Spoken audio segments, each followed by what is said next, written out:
We're on Daf Vav. We're 4 lines from the top where it says Boyim Minei Mirava. The Gemara here mentioned the case regarding Chametz, that there were the people of Mechuzah that had the obligation to provide the food for the people of the army. And because of that, Rava told them that Chametz you have to make sure to get rid of. So Gemara brings a similar concept where you have a tax from the king that applies to the halacha of B'chair and the mitzvah of Chala. The mitzvah of giving the B'chair to the Kayin and the mitzvah of Chala. Let's see. The question was asked from Rava, Behema Sarnuna. So you have a behema that there's a tax, the king takes a tax from it, and the question is, are you obligated in the mitzvah of B'chair? So as Rashi points out, the mitzvah of giving B'chair to a Kayin is only if the B'chair, the animal, is completely owned by a Yid. If there's any partnership of a guy in this animal, there's no mitzvah of B'chair. Rashi brings the pasuk, Ki li kol B'chair b'Yisrael. Only if the entire animal belongs to a Yid.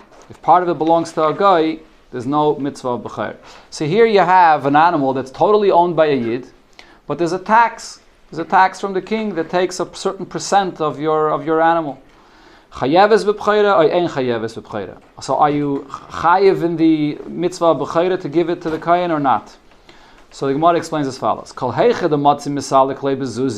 If you could dismiss the tax collector of these animals by giving him money, so definitely this B'chair, this animal belongs to you. You're obligated to give it the mitzvah of B'chair. Because the B'chair that the king has an ownership in it, you could dismiss him just with giving him money. When is there a question? You're not able to dismiss him by giving him money. He's actually going to take a percent of your animals, or of your animal. What's going to be the halach in such a case? Amalahu. So Rava answers, Petura. In such a case, you pater, because of the ownership of the guy. Asks the Gemara, but Vatanya, in a Braise it says, Chayeves, that this animal that has this tax on it is Chayev. Answers the Gemara, as we just said, Hasam the Matzi Misalikle. It's going to be chayiv if the tax of the king is such a tax that you could dismiss him by giving him money instead of taking the animal itself. Ikadamri, others said that Rava said as follows. Omar Rava, Behemes Arnuna, Ptura min B'chaira. This animal that has the tax on it is potter from B'chaira. And he added, Va'afal gav the matzi misalikle. That includes even a case where you could dismiss the tax collector by giving him money. It doesn't matter. The fact is that the original tax is on the animal itself, so there is a partnership of the king's tax on this animal, so it's going to be potter from B'chaira. Isa Sarnuna, what's if you have dough that there's also a tax on it? You make your dough and you have to give a part to the king. So now there's a mitzvah of chala, right? When you take off chala from your dough. So the same thing that we said regarding B'chair, that if there's a partnership of a guy, there's no mitzvah of B'chair. The same thing goes with chala. If there's a partnership of a guy, there's no mitzvah of chala. So a dough that belongs to, that has a tax in it, chayeves b'chala, will be chayev and chala, va'afal gav deloy matzi misalikle. And that's going to be a chiyuv, even if the tax of the king is something that you cannot pay him with money. You must give him a part of your dough, but still you're going to be chayev and chala. So the Gemara asks, what's the reason for this difference? My time, why are we making this distinction? Behema isle kala. A tax of a king that's on the animals is something that everybody will know about. So people will see that you're not giving any tax from your animals, or that is that you're not giving b'chair from your animals. They'll know the reason is because there's a tax on it. Isa, when there's a tax on your dough, less le kala. I guess that's something that wasn't common, that wasn't usual, and therefore people are not going to realize that there's an ownership, there's a tax of the guy, of the king on your dough, and therefore they're going to see you eating the dough without giving any challah. They won't know why. It'll look like you're not giving. So therefore this is a gzeira midrabanan, that even when there's a tax on it, and the king actually does take a percentage of your dough, you still have to give, you have to be mekayim the mitzvah of challah, midrabanan. So according to this second pshat that the Gemara says here, the Braisa before that we quoted that said chayeves, that's talking about dough. That for the dough, when you have the tax of the king on it, you chayev to give the challah. Okay, now the Gemara returns back to the main subject we're talking about, which is chametz, and specifically when you have chametz of a guy in your house. Tana Rabbanan. What does it have to do with? because before the Gemara brought a case of chametz also. When you get to this Indian, when you have a tax to give to the army of the king. You have a guy that comes into your house or into your courtyard, Shal Yisrael, V'yid, and he's holding chametz in his hands. Ein zakuk levayir. You do not have to burn it. The chametz, the guy is holding in his hands. You don't have to tell him to leave your house. You don't have to tell him to take it out. As long as he's holding it in his hands, you don't have to. It's not a problem. Even if he's going to sit and eat it over there in your house, it's also not an issue. The Alter Rebbe Shulchan Aruch says a guy that brings chametz into your house, the issue is only one or two things. Either if he's eating it on the same table where you're eating the matzah, or whatever, he's eating it on your Pesach table, so then it's a problem. You might get mixed up with the food, and the chametz is going to be on your table. And the other issue is if it's your worker. If it's your worker and he's eating chametz in your house, so then it looks like you're feeding him chametz from your own, so you're not allowed to have him eat the chametz there. But otherwise, a guy that comes into your house and he has chametz in his hands, it's not a problem. Ein zakuk levayir. If this guy is bringing you chametz as a pekaton, as a deposit, so then zakuk levayir. Then you have to get rid of the chametz, and we learned this before in the Gemara that you took responsibility on it. You're a shomer. There various different degrees of what responsibility you took. There's different rishonim that talk about this, but you took a responsibility as a shomer, so then you have to be mevayer this. Yichid loy bayis. If you designated for him a spot in the house where he's going to put down his chametz, a room, a spot, you put a specific place where he's putting his chametz, then ein zakuk levayir. You won't have to burn that chametz. You can keep it there in that spot.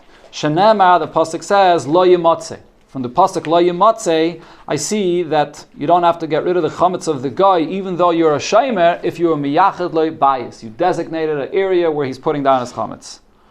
My kamar. So the Gemara's question over here is on the very last point. What are we saying here? The raya from the pasuk lo yimatzeh. How does that prove anything? How does lo yimatzeh show that if you're miyachid, if you designate a place for the guy's chametz, that you don't have to burn it?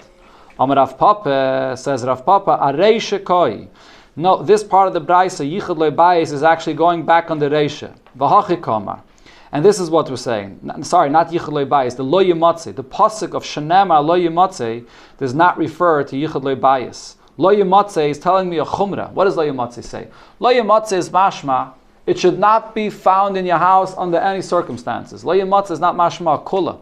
Lo Yimatzeh is mashma chumrah. So therefore Rav Papa says that lo yimatzeh is going back on the reisha. V'hachi ka'amar, when it said before in the Braisa, hifkido yatzlai, if the guy gives it to you as a pekadain, zakuk levayir, so then you do have to get rid of the chametz, and the source for that is shanema lo yimatzeh. Shouldn't be found in your house even if you're not the owner, but if you took responsibility for it, so then you have to get rid of it. So lo yimatzeh shows stringency. That's Rav Papa's pshat. Rav Ashi says, no lo elam ha-seifa koi, the pasuk lo yimatzeh goes on the seifa, where the Braisa says a leniency that if the guy is bringing it into your house and you're designating an area, that then you don't have to get rid of the chametz. And you learn it from lo yimatzeh. V'hachi ka'ama, and this is what the Braisa is saying. Yichud lo bayis, you designate an area for that chametz. Ein zakuk levayir, you don't have to get rid of the chametz. Shenema lo yimatzeh bevateichem, it shouldn't be found in your house. V'ha lav didehu, and this area now where the chametz is not in your house. The nachri ki kamayel the base of the nafshei kamayel. The moment you designate an area for where he's going to put his deposit, his chametz, so that area is like his house. It's not your house anymore. You designated that area for his item, so therefore you're not over. In other words, when the Braisa brought lo yimatzeh, you have to add the word bateichem, and bateichem means that it's like his house. Asks the Gemara on this, what's this based on? Lememre, should we say that from here we see the schiris kanya, that when you rent an area to somebody, so then you're kind of that area that it becomes totally his. That area now has nothing to do with you, with the owner of the house. But that's not true, because Vatnan, we learned in the Mishnah, just like there's a halacha that you're not allowed to have chametz in your house, you're not allowed to bring avodah zarah in your house. So how about renting out a place in your house to a guy? Are you allowed to rent out a place in your house to a guy, and he'll bring avodah zarah into that place, into the house? So the Mishnah says in avodah zarah, af b'makim she'amru lahasker, even when you are allowed to rent out a space to a guy, lo lebeis dira amru, but you're not allowed to rent him out a place to live there. Because the guy brings avodah zarah into the house. You can rent them out of space for storage, for anything else, but not to live there, because he'll bring avodah zarah into your house. But if you're going to say that once you rent the house to him, so now he's the total owner of that area. Even though it's only a rental, but for that time period, it's completely his. So if he brings in Avodah Zarah, why does it matter? I rented it to the guy. That section is now totally his. So what do we see from this Mishnah? Even a rental does not completely remove the ownership of the original owner. And you can't rent it to the guy and allow him to bring Avodah Zarah because he's bringing Avodah Zarah into your house. So why over here, by chametz, do we say that if I'm designating a spot for the guy to put his chametz, that he's allowed to bring it into your house because it's not your place anymore? Answers the Gemara, Shani Hacha, over here by the chametz it's different.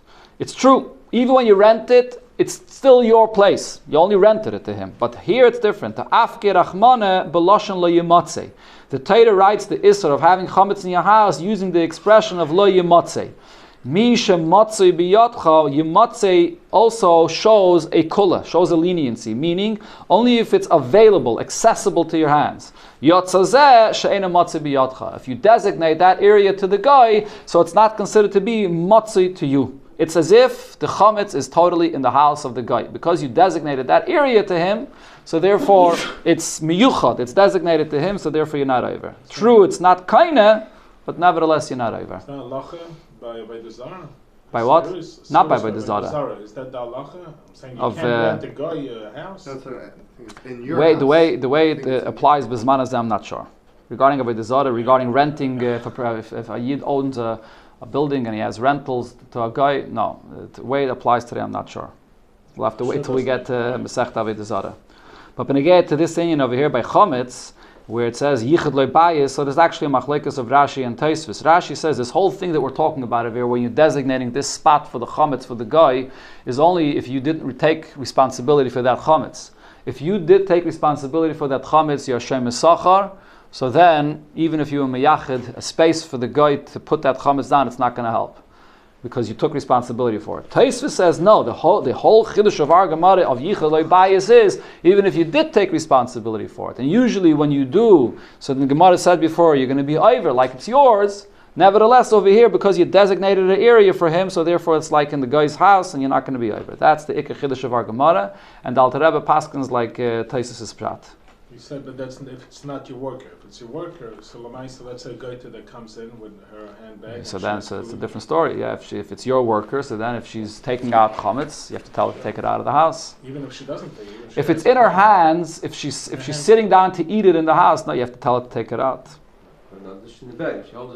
If it's by her, you don't know about it. You don't have to ask her about it.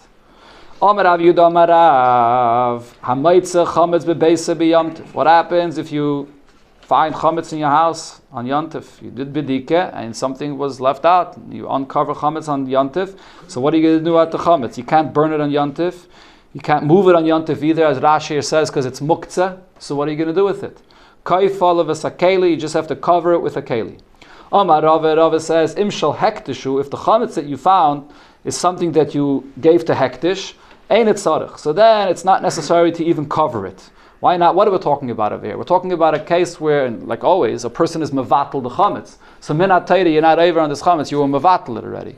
Elamai, the issue is that midrabanan, you're not allowed to have the chametz in your house even if you were mevatel it. So therefore the Gemara says, if it's hektish is something that a person stays away from. We're not choishish, you're going to come to eat it anytime, all year. So same thing here, if you have it in your house on Pesach, so you don't have to cover it. Ain't it tzarich. My time mivdul bedili minei. Since it's hektish, a person separates from it. The chametz of a guy. So you have it in your house on Pesach. So this, like we said before, there are cases where you have the chametz of a guy in your house, and it's allowed. Only if the chametz of the guy you took responsibility for it is it not allowed. But otherwise, the chametz of a guy is allowed to be in your house on Pesach. However, you have to put up a partition. You have to make a partition of 10 tfachim, mishum heker, to remind you not to touch the chametz of the guy. Ve'im shel hektishu, and if this is hektish, ein it tzarich. For hektish, again, as we said, it's not necessary. My time mivdul bedili in shiminei. A person is always separating from that chametz. Another thing Rav Yudah said in the name of Rav, Hamefarish, a person that's going overseas, you're going out with the caravan to a far place. So you're leaving your house before Pesach. Kaidim shloishim yayim, if you left your house before 30 days, before Pesach, ein zakuk levayir. You don't have to get rid of the chametz. You can close the house, leave the chametz there, and you leave your house.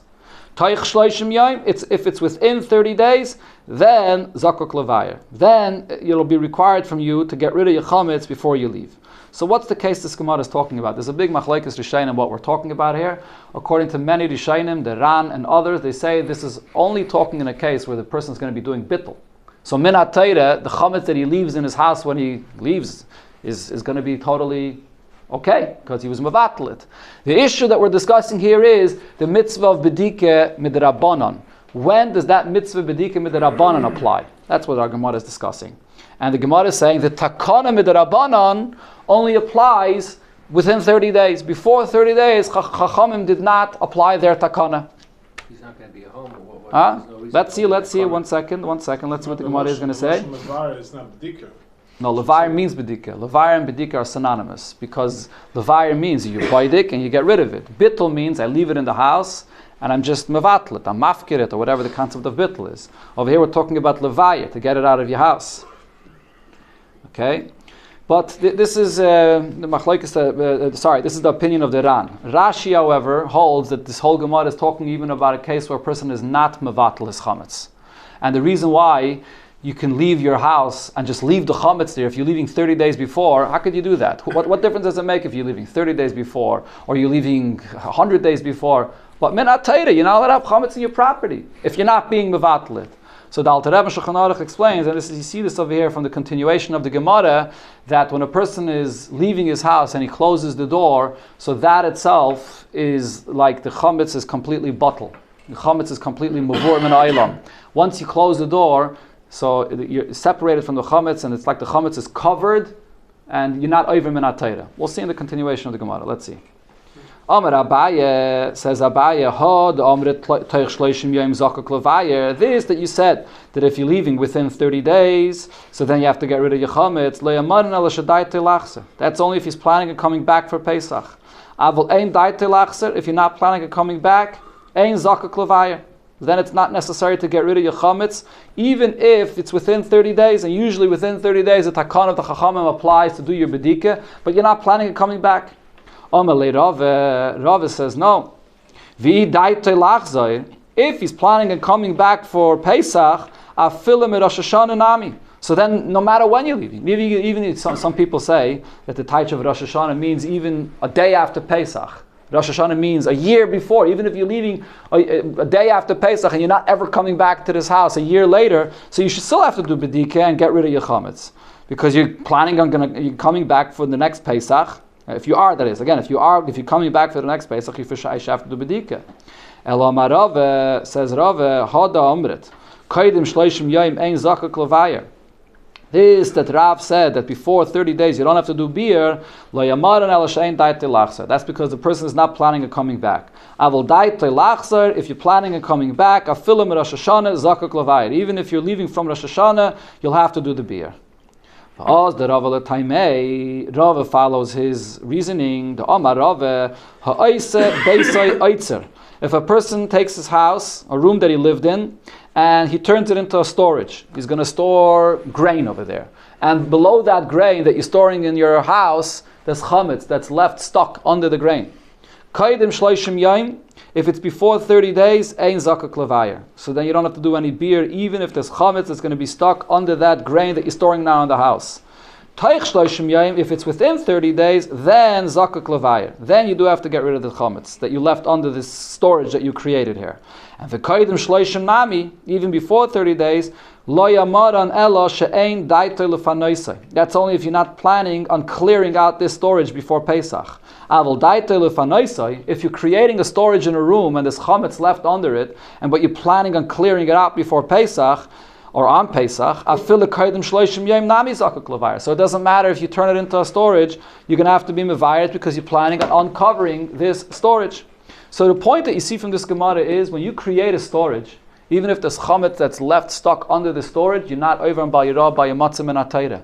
And the reason is because the very fact that it's not accessible, it's beneath this storage that you created there, so it's not yimotze. That's not lo yimotze. Alter Rebbe Shulchan Aruch says that we learn from lo yimotze that it has to be accessible to you in order to be over. If it's under a storage, it's lo yimotze. It's not a problem. We'll have a similar Gemara later regarding a place where you have a house that collapsed. And in this house there was chametz, and there's a bunch of bricks from the house that it's buried under it. You're not even by matzah because it's buried under the bricks. The same thing also applies when a person leaves his house and he locks the door, and now he goes away and he can't access the chametz that he left on his property. If you can't access it, you're not even by matzah. That's how Rashi learns this Gemara.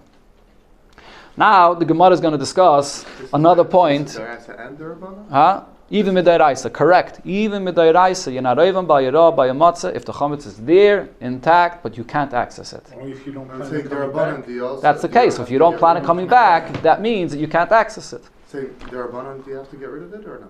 If it's within 30 days, so then the takana midarabanan of bedike applies.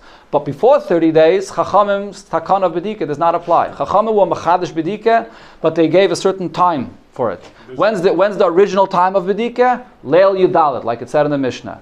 But a person that leaves early, so then you have to do the bedika before. I mean, today, a person's leaving out of town. A person's going out of town, right? And he's not planning on being home for Pesach, right? So if he leaves within 30 days, he has a mitzvah of bedika. You have the mitzvah of bedika. So, for example, if a person is going to be selling, his house to a guy because he's leaving for Pesach, so within 30 days, you should leave a space that you don't sell to the guy and be mekayim the mitzvah of bedika in that place.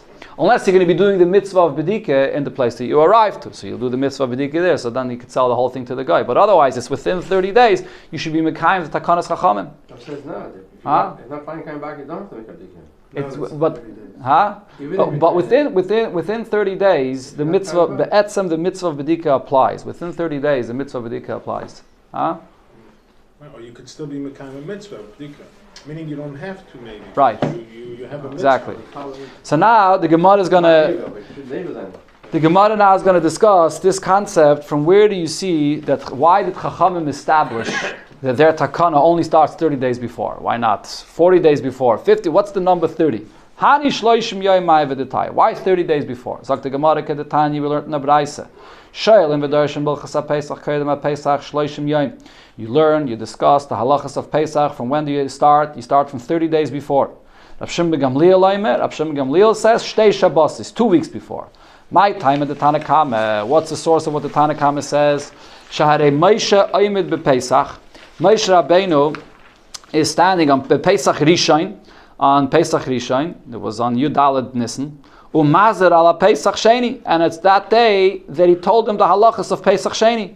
Shenamar v'yasu b'nei Yisrael es ha-Pesach b'mayadoi, that he tells them the halachas then of making the carbon Pesach of Pesach Rishon. Uksiv vayihi anoshim ashoyet meim lenefesh adam.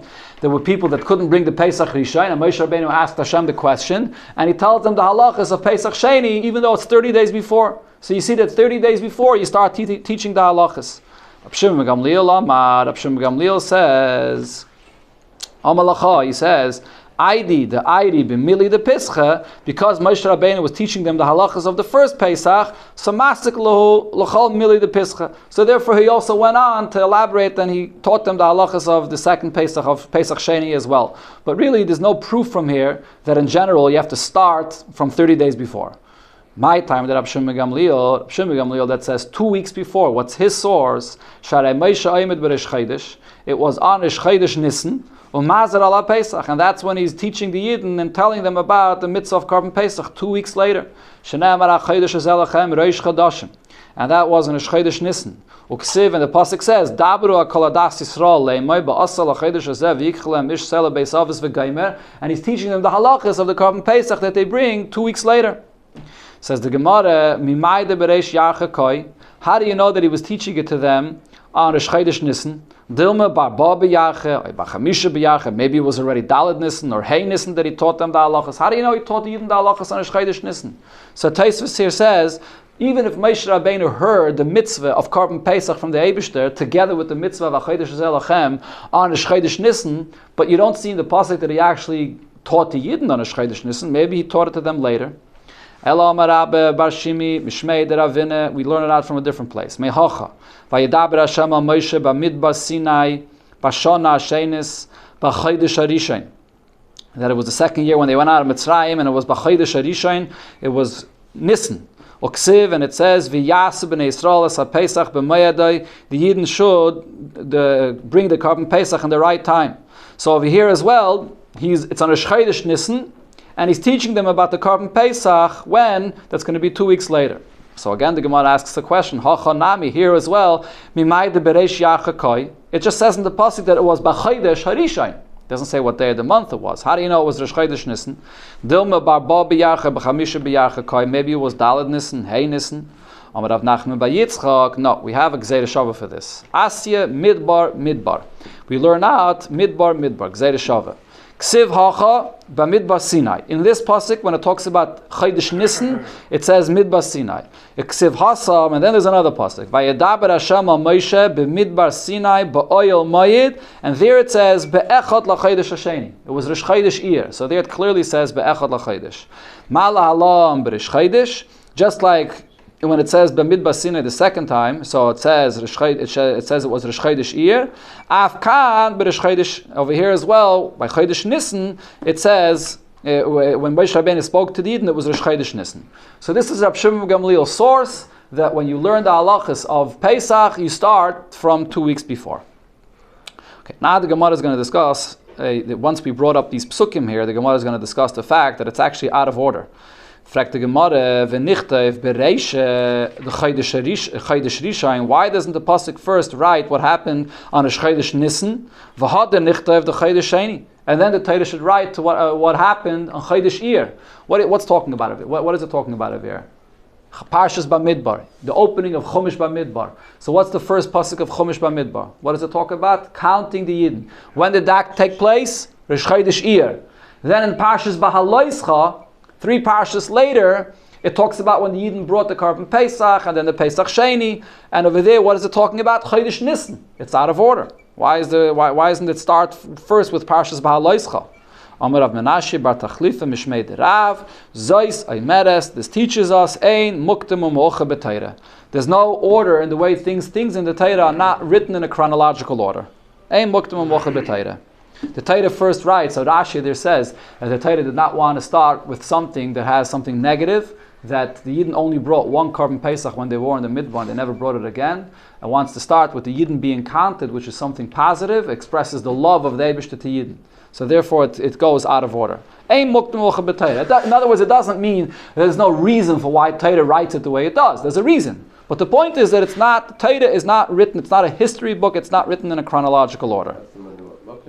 Yeah, so that's what it says. This is where you see this. Rav Papa says, Rav Papa, lo yamaran ela betrei inyani. This is only when you have in 2 different parshas. Aval b'chad inyana, if it's within the same parsha, my muktim, what's written first happened first, umay de me'ocher. And what happened afterwards comes afterwards. Within the same parsha, within the same pasuk, within the same parsha where it's discussing one subject, when we say parsha, we're not talking about parsha, we're talking about where there's a pei or a samach. Within the same section, so over there, what's first is first and what's second is second. How do we know this? If you're going to say that within the same parsha, or maybe even within the same pasuk, that it's not in order, if so, klal or prat, ein b'chlal ela masha b'prat. So one of the Yud Gimel Midas Shatera Nidreshes, if the Torah writes something as a klal, and then it writes a prat, it writes it first in a generality, and then it writes a detail. So what's the halacha? So when it writes the detail after the klal, so then the detail is limiting, only according to what it is in the detail. How could you say that the Torah is limiting, that it should be only like it is in the detail? Dilma prata klalu. Maybe it's out of order. Maybe it's written in the reverse, so you can't learn out anything from it. Visu prata klal. When the Torah writes it in the opposite, it writes first a prat and then a klal. First it writes a detail and then it generalizes. So then we say the opposite. Nasa klal meisafal prat. The fact that the Torah first wrote a detail and then it wrote something more general means the Torah wants to add a point. How do you know? Dilma klala pratu. Maybe it's out of order. Maybe it's other way around. Even in one pasuk. So therefore, that what we see over here is that within one pasuk, within one parsha, everything is written in order. So the Gemara, if that's the case, afila betrei inyani nami. If you're going to say that the drashas of the Torah, klal uprat, prat klal, so then you're going to be, if that is because of these drashas, we're forced to say that the Torah has an order, l'chayra will have to say so, seemingly will have to say so, even regarding two different parshas. Why? So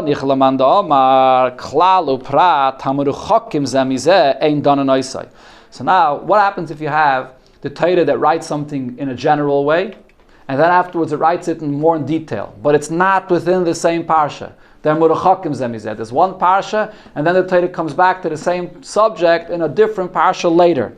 Do I treat it also as a klal prat? The same concept of klal prat only applies if it's in the same pasuk, or even if it's in one parsha and in another parsha.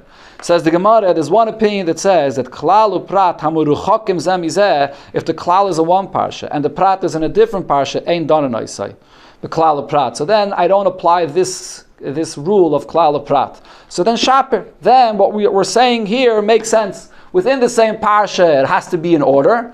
But if it's in a different parsha, it does not have to be in the order. And in a different parsha, we don't make this drasha of klal prat. So that makes sense. But the opinion that says, I have a klal in one parsha, something written in a general way in one parsha. Then in a prat, the Torah writes it again, and in a detail, in a different parsha. Donin, I still will make this drasha and say that first comes a klal and then comes a prat, ma'ikala. But if you're saying that from one parsha to another, it's not even in order b'chlal, how can I make such a drasha? Answers the Gemara, afilu lamanda madonin, even the opinion that says that a klal or prat don't have to be together in the same pasuk, hanimili b'chadin yana, but they do have to be in the same parsha. Aval b'trein yani, when the Torah writes a klal in one place and a prat in another place, ain't donin. Then you don't make this drasha. So for example, the mitzvah of matzah, the Torah writes the mitzvah of matzah a few times. It's in Parshas Boi, it's in Parshas Mishpatim, or it's in Parshas Re'ei. If it's in totally different parshas, I don't make the drasha of klal uprat. Only if it's in the same parsha, then I make the drasha of klal uprat. Okay. Now the Gemara goes back again to the subject of bedike bittel. When